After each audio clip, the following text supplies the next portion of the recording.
Hello everyone, welcome back to my channel. In this video, I will share some practical experiences to help reduce errors when using Google Flow. Here are some recent posts and feedback from the Google Labs community. As you can see, many users are also encountering errors like, oops, something went wrong, or unusual activity when using Google Flow.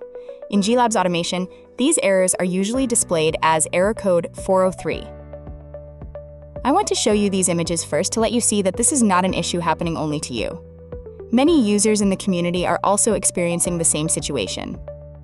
First, I want to emphasize that this is not an error caused by GLabs automation, but mainly originates from the Google Flow system. According to my practical experience recently, Google is strengthening its abnormal activity detection mechanisms.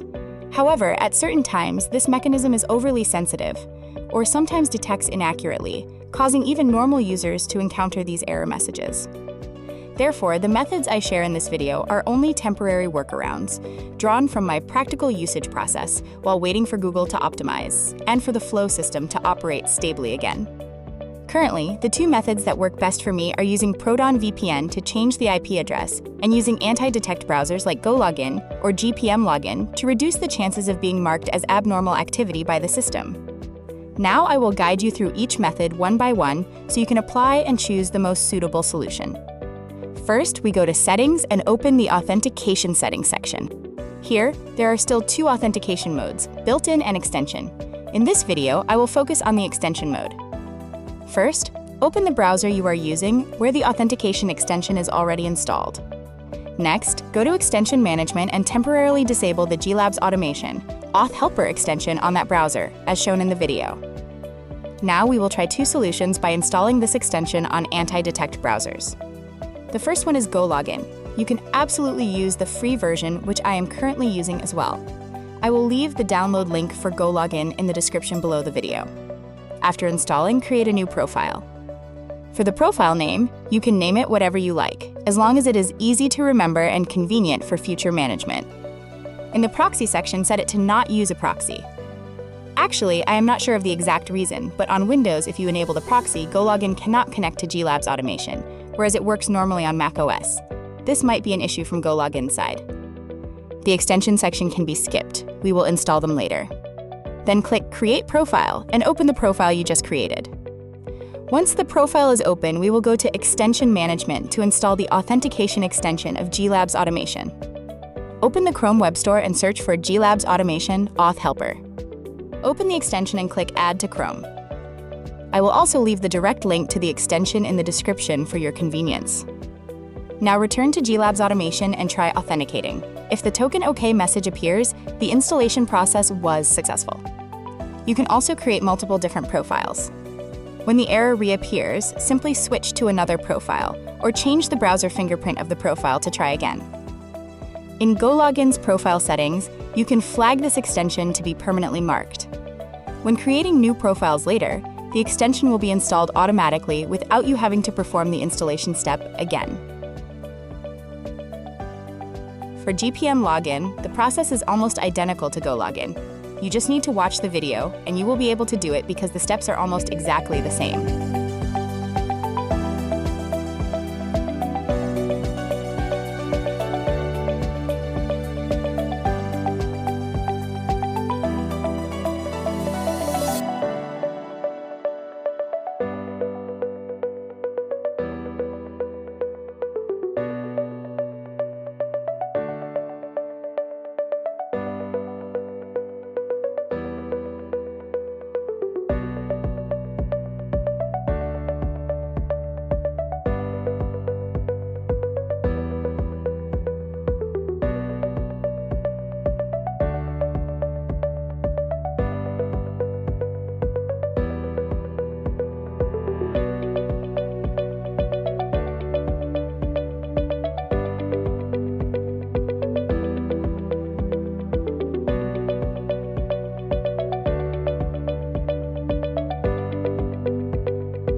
Finally, Proton VPN. You can use it completely for free and with no time limit. When encountering an error, simply switch to another server to get a new IP address. This is also a method that yields quite good results in my practical use. There will be some countries with fewer errors. You need to test it out. I also have a detailed tutorial video on Proton VPN. I will leave the link in the description for your reference. Today is July 3, 2026, the time I am recording this video with the Nano Banana 2 Lite model. And the Google Flow system has probably become much more stable.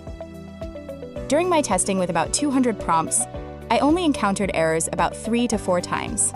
So there aren't many practical situations to record and directly compare before and after applying the solutions. You can experience it yourself to evaluate the effectiveness on your own account and usage environment. If you need further discussion or encounter any issues during use, please join my Discord community to discuss. Thank you for watching the video. I wish you successful application.